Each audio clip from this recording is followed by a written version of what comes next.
Olá, meus amigos e minhas amigas, sejam bem-vindos a mais um programa semanal ABC do Espiritismo, comigo, André Luiz Querini Vilar.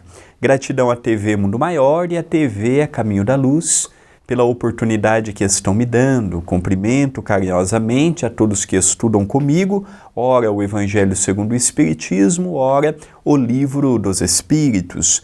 E hoje nós vamos estudar o Livro dos Espíritos. Vamos ver as perguntas de Allan Kardec, as respostas dos espíritos amigos, vamos nos aprofundando no conhecimento que ilumina, clareia, nos gera e nos promove o entendimento. É sempre muito bom nós estarmos ligados pela vontade de aprender, pela vontade de rever conceitos. Em matéria de espiritismo, não existe aquele que sabe tudo, não existe aquele que compreende tudo. Muito pelo contrário, estamos aprendendo diariamente. O espiritismo é uma religião vasta, que abriga ciência, filosofia e religião. Muito me admira quando um espírita diz assim: eu sei de tudo. Eu já tenho 30, 40, 50 anos de espiritismo. Eu sei de tudo. Nós não sabemos de nada. Estamos aprendendo. Estamos revendo. Eu nasci num berço espírita. O espiritismo, para mim, desde que eu estava na barriga de minha mãe, já ia tomar passe no lar espírita cristão em Itatiba, quando lá eles moravam, ou quando iam para Santo Antônio da Posse, no Centro Espírita Juca de Andrade. E nesses 31 para 32 anos de idade, que é o que eu farei neste ano, eu reconheço que eu não sei nada. Tudo que eu sei é muito ínfimo, perto da verdade, da grandiosidade que o Espiritismo nos apresenta. Então vamos ter a cabeça aberta para aprender, para rever. Não vamos fechar o conteúdo, não. Todos os dias vem informações novas, pela ciência, pela filosofia, pela história, pela teologia. E esses conhecimentos vêm somar com o que Allan Kardec e os bons espíritos nos deixaram a partir do século XIX, da segunda metade do século XIX. Então, hoje nós vamos dar continuidade onde paramos. Livro 3º, As Leis Morais, capítulo 1º, a Lei Divina ou Natural, e vamos ver o item 2, Conhecimento da Lei Natural. Essa primeira pergunta ela é acompanhada de uma pergunta, de uma resposta e de um comentário de Allan Kardec. 619. Deus proporcionou a todos os homens os meios de conhecerem a sua lei? Resposta: todos podem conhecê-la, mas nem todos a compreendem. Os que melhor a compreendem são os homens de bem e os que desejam pesquisá-la. Não obstante, um dia todos a compreenderão, porque é necessário que o progresso se realize. E um comentário de Allan Kardec.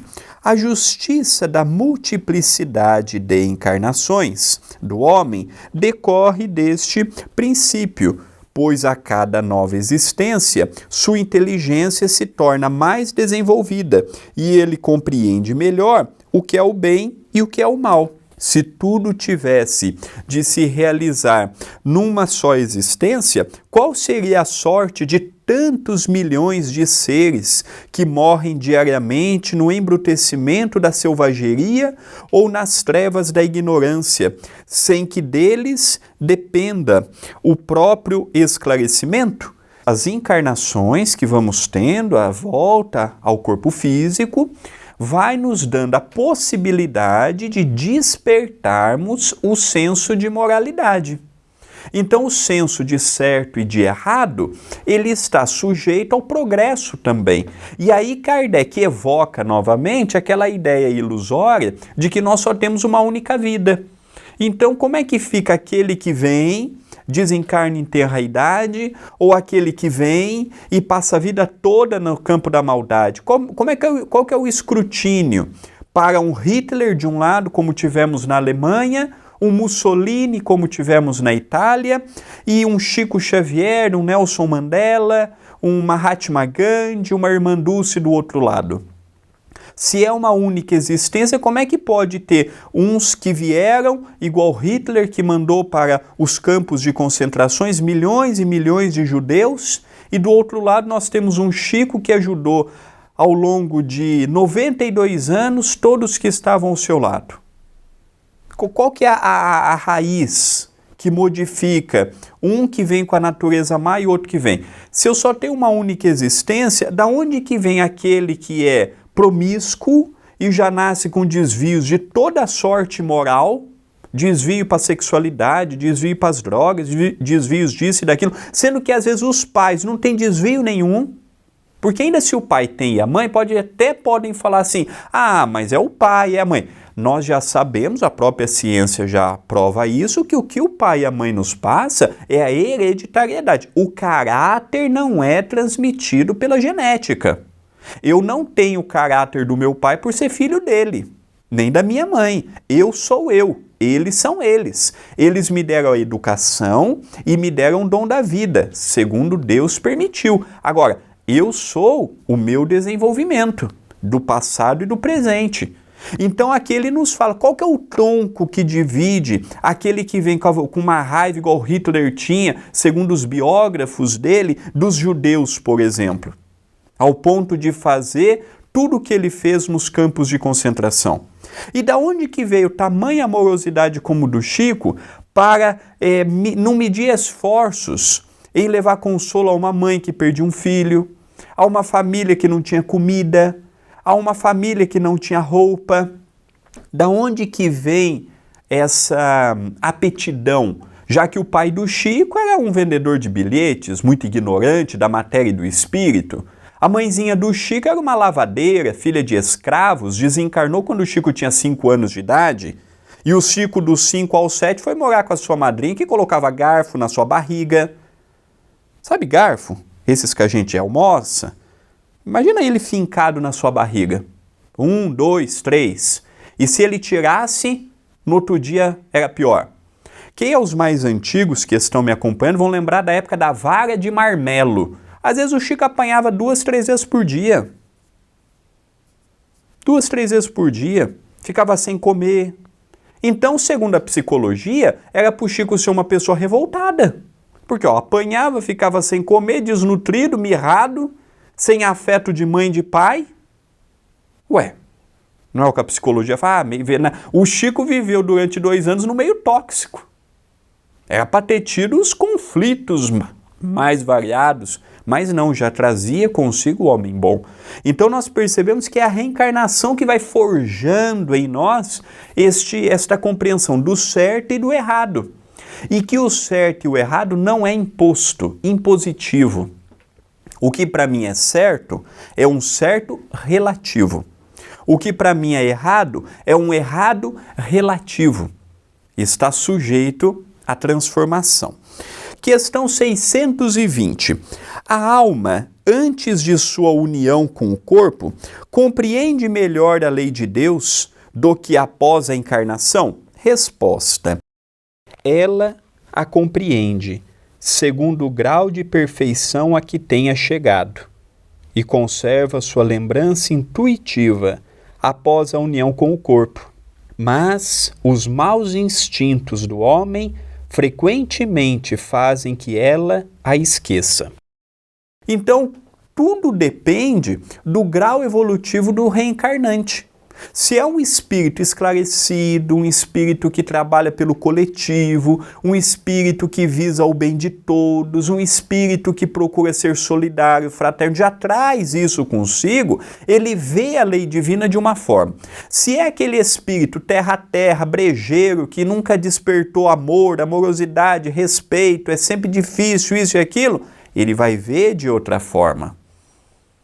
E o interessante é que no mundo primitivo, ou no mundo de provas e expiações, que é o nosso atual momento, permite-se reencarnar todo tipo de espírito.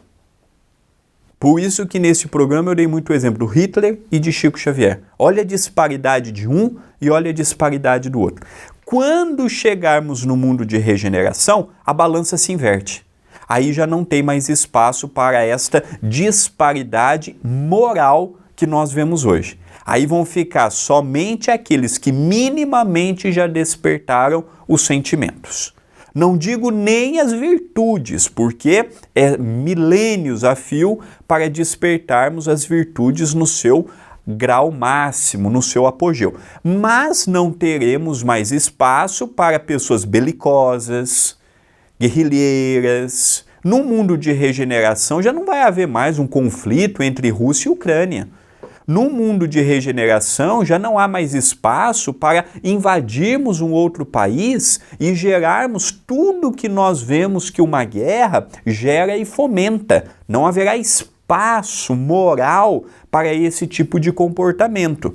Não serão espíritos perfeitos, muito longe disso, mas serão espíritos, sim, que já conseguirão viver a lei de amor, a lei de fraternidade, a lei de se colocar no lugar do outro, de parar, pensar no caminho que estão seguindo. Isso é importante de nós analisarmos. Então, por isso que é muito importante nós pegarmos a nossa atual existência e procurarmos conforme o que somos, porque não adianta eu querer também ser o que não sou, não adianta eu querer fazer o que não dou conta, não adianta eu querer ser quem ainda estou longe de ser, mas se possível, se pudermos fazer um pouco mais de caridade, se pudermos contar mais até 10, se pudermos repensar um pouco mais nisto ou naquilo, não vamos conseguir repensar em tudo, mas um pouco a mais e termos essa compreensão da lei divina que nos cerca é fundamental. É primordial nós termos essa compreensão, porque é esta lei que regula a nossa evolução. A lei dos homens regula a nossa vida em sociedade física. A lei divina ou natural regula a nossa existência no âmbito espiritual, o que tem também o seu valor, o que mostra também a sua grandiosidade. Então, aqui eu já percebo um Deus Pai, não aquele pai que dá tudo para o filho, que na primeira birra abre mão, concede. Eu vejo que Deus é um pai justo, é um pai bom, é um pai que ensina por meio dos erros dos seus próprios filhos. Eu te dou a liberdade, meu filho. Você errou, não tem problema algum. Você repare os seus erros. Hoje não, hoje os pais querem pegar os erros dos filhos e falar, deixa que eu resolvo. Quer pegar os problemas dos filhos e falar, deixa que eu resolvo. Por isso que nós temos uma geração de frustrados como nós temos. Porque os pais abafam o problema dos filhos como se não tivessem problemas. Deus não é como um pai moderno. Deus é um pai previdente, que dá o tempo e o espaço para os seus filhos poderem fazer o que desejam, para o bem como para o mal. E naturalmente que a repercussão vem, a repercussão surge e nós estamos aprendendo no dia a dia. Agora, só não aprende quem tem a cabeça fechada. Eu nasci assim e vou morrer assim. Também é um direito que nós temos, mas é uma grande oportunidade que estamos deixando passar por nós do crescimento e do desenvolvimento. Nós vamos para o intervalo, para os amigos da TV Mundo Maior, e para os amigos da TV A Caminho da Luz, nós vamos continuando com o programa. Voltamos para os amigos da TV Mundo Maior e continuamos para os amigos da TV A Caminho da Luz. Estamos vendo hoje a respeito do conhecimento da lei natural, as leis criadas por Deus, o nosso Pai, soberanamente bom e justo, que neste ano de 2023 temos falado tanto de Jesus, falado tanto de Deus, o nosso Pai. É tão bom falarmos da lei divina, compreendermos a reencarnação, a justiça das aflições e irmos abrindo as potencialidades que temos para o entendimento. A primeira questão que veremos agora é uma questão que tanto eu quanto meu pai utilizamos muito nas nossas palestras e nos nossos comentários. Questão 621. Onde está escrito a lei de Deus? Então, já que existe uma lei divina, já que existe um código moral estipulado por Deus e aplicado aos mundos sucessivos, onde que fica isso? Será que tem um templo, tem um local, tem algo que armazena as leis? Resposta: na consciência. Olha que interessante. A nossa consciência já vai, conforme vamos progredindo e dando abertura para ela, despertando o senso de certo e de errado. Quando nós chegamos na casa espírita, oriundos de outras religiões, nós vamos despertando esta conscientização. E nós vamos tendo o martelinho da consciência. Então, quando eu erro, quando eu julgo, quando eu condeno, quando eu falho com esta ou com aquela pessoa, é como se o martelinho viesse e pumba. Não é esse o caminho. É verdade que, no meu caso, há muitas vezes que o orgulho não deixa eu reconhecer o meu erro. O orgulho não deixa eu chegar e falar assim, eu errei, você me perdoa? Não deixa ainda, mas eu já vou despertando aquele martelinho. Antes eu não tinha isto. Estão vendo como é uma evolução? Primeiro eu descubro que eu errei.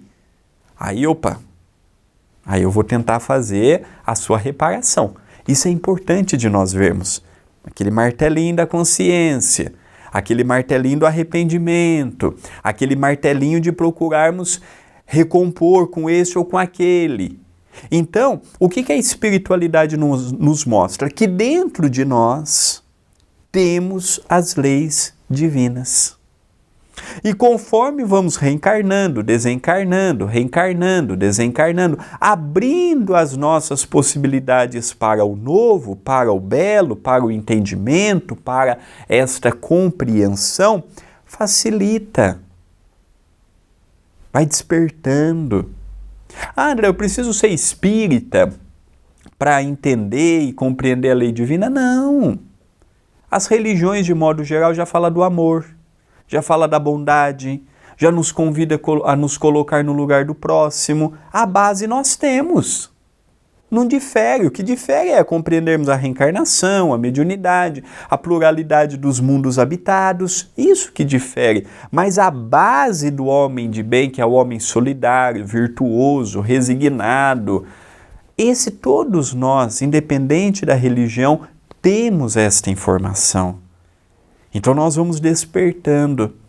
Não vou para cá porque o senso moral pede para que eu evite. Eu não vou para lá porque o senso moral pede para que eu tome cuidado. E aí nós vamos trabalhando, se esforçando e desenvolvendo esta conscientização. Questão 621A. Desde que o homem traz na consciência a lei de Deus, que necessidade tem de que lhe a revelem? Resposta: ele a tinha esquecido e desprezado. Deus quis que ela lhe fosse lembrada. Então, durante muitas existências, aquelas existências em que vivíamos puramente para o poder, a matéria, o sexo, os desvios morais, nós fomos deixando de lado. Então, o padrão, até hoje, o padrão moral não acompanha o padrão intelectual. O padrão intelectual está avantajado comparado com o padrão moral. Agora nós estamos no limiar de uma nova era, na era do espírito, na era da fraternidade, na era da responsabilidade das atitudes e dos pensamentos. Isso culminará necessariamente com uma maior conscientização dos seus habitantes. Vamos deixando aquelas práticas nocivas ao homem de bem de lado, porque vamos percebendo que quando eu faço mal, o maior prejudicado com o meu mal sou eu. É a minha saúde, é a minha economia espiritual, é o que eu atraio com o meu pensamento. Quando eu prejudico alguém, na grande realidade, eu estou me prejudicando. Eu não estou prejudicando o outro. Quando eu trapaceio, quando eu tenho vantagens ilícitas, quando eu sou desonesto, na verdade eu não estou sendo com o próximo. Ele é uma vítima. Mas eu estou abrindo uma porta que amanhã eu vou ter que fechá-la. Eu estou permitindo um ponto negro na minha jornada evolutiva e amanhã eu vou ter que ressarcir com este débito. Não há débito que fica impune. Não há conta que fica sem pagar. Não há recibo que fica sem ter o retorno. A forma de Deus nos perdoar não é chegando para nós e passando a mão nos nossos ombros e dizendo assim: André, eu te amo, eu vou te perdoar por tudo que você fez nos últimos 1000 anos. Se você errou, se você magoou, se você feriu, se você matou, se você perseguiu, você está perdoado. Não é assim que funciona. A partir do momento que eu adquiro perante a minha consciência e perante a lei divina um débito, fique em aberto aquele débito até que eu ressarça ele. Seja hoje, seja amanhã, seja depois, não importa. Seja quando for. É um ponto que eu deixo aberto. É um ponto que eu deixo para o amanhã eu ressarcir. Aí eu me lembro do livro Ação e Reação. Conta Druso, Silas, André Luiz e Hilário Silva que havia 2 companheiros em Mansão Paz que aspiravam ir para regiões sublimadas. Mas todas as vezes que eles se candidatavam, era indeferido. E aí um dia eles foram perguntar o porquê que era negado. E aí falaram: olha, a gente tem que fazer uma análise do seu passado porque tem alguma coisa aí que está bloqueando vocês ascenderem a regiões sublimadas. E aí perceberam que há 500 anos atrás, numa guerra que houve na Europa, os dois mataram 2 companheiros lançando do precipício. E aí eles reencarnaram então, desencarnaram num acidente aéreo e resgataram este ponto que eles haviam adquirido perante a lei divina 500 anos atrás. Então nós temos que tomar cuidado, porque eu tenho liberdade para fazer tudo o que eu desejo. Mas lembrando que para cada ação, já dizia Newton, para cada ação gera uma reação. Aí veio o Espiritismo e nos fala da lei de causa e de efeito, que não há um pingo que não vai ser ressarcido hoje ou amanhã. Então a gente tem que tomar cuidado, porque a nossa existência é um livro aberto. Quando eu acordo, a página está em branco. O que eu vou escrever na página do meu livro está por minha conta. Ah, o destino não. O destino quem faz todos os dias sou eu. Eu tenho destino para viver 90 anos. Pego o meu carro, dou no poste a 180 por hora, morro. Com 40 anos. E os outros 50 que era para eu passar aqui? Sou um suicida. Pego, tomo uns gole a mais, fumo, fico doidão, atropelo um pai de família. Sou corresponsável por tirar a vida daquele sou responsável por tirar a vida daquele pai de família e corresponsável se aqueles filhos que precisavam do apoio do pai desviarem para o campo da imoralidade. Então viver aqui não é tão simples assim. Ah, pago minhas contas, estou em dia com o governo, sou um cidadão de bem. O que é ser um cidadão de bem? Pagar conta? Isso é obrigação. Pagar imposto? Isso é obrigação. Tentar ser gentil com a esposa, com os filhos, com o marido, isso é o mínimo. Ah, tentar ser respeitoso no trabalho é o mínimo. Isso aí não é ser homem de bem. Ah, eu sou um homem de bem, de vez em quando eu dou uma cesta básica pro pobrezinho. Então a gente precisa aumentar o leque da compreensão e subir a fita do que vem a ser o homem de bem. E a última pergunta de hoje, 622. Deus ortogou a alguns homens a missão de revelar a sua lei? Resposta: sim, certamente. Em todos os tempos houve homens que receberam essa missão.